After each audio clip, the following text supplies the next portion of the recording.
Andrew Jackson's first strategy for increasing the power of the president was to fire hundreds of federal employees and replace them with his own supporters.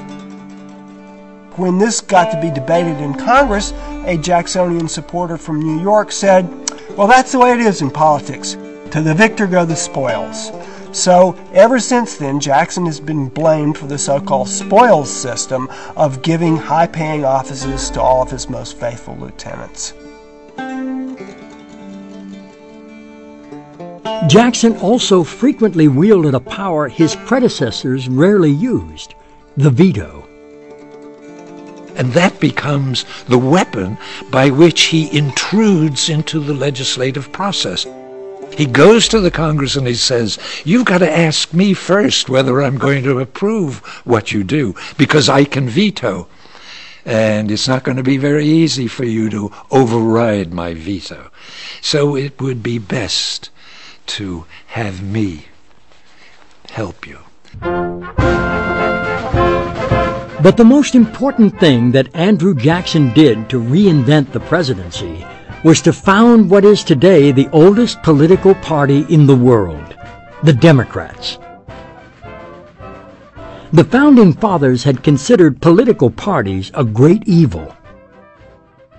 When this country was first established, there was, I think, a general feeling that parties are formed for the simple purpose of achieving selfish ends. Particular men come together with a need or a desire and help one another to gain power in order to satisfy their greed. And so parties were looked upon as something that we did not want in this country. Though Jackson firmly believed that political parties were a way to give average Americans a role in politics, the man who gained the most power from the founding of the Democrats was the head of the party, Andrew Jackson.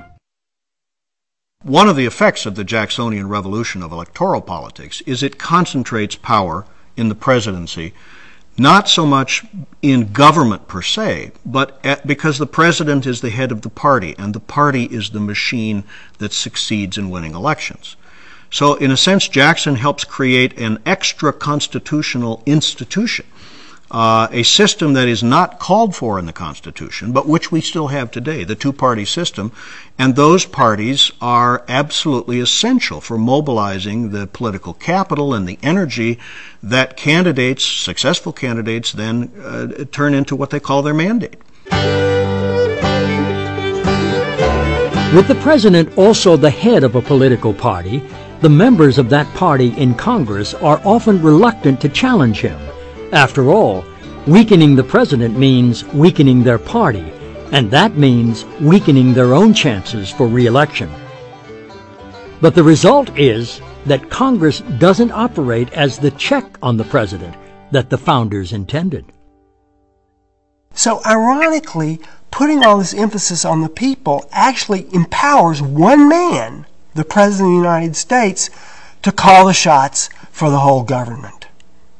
And as a result, the office of the President is strengthened enormously by somebody who said, "I only want to follow the people."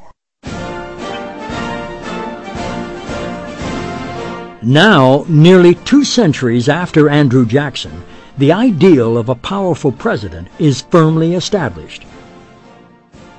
But it's important to remember that the Founding Fathers thought that powerful presidents were a bad idea because they worried that somebody who couldn't be trusted would get the job.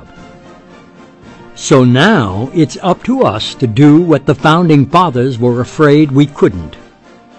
Choose our presidents wisely.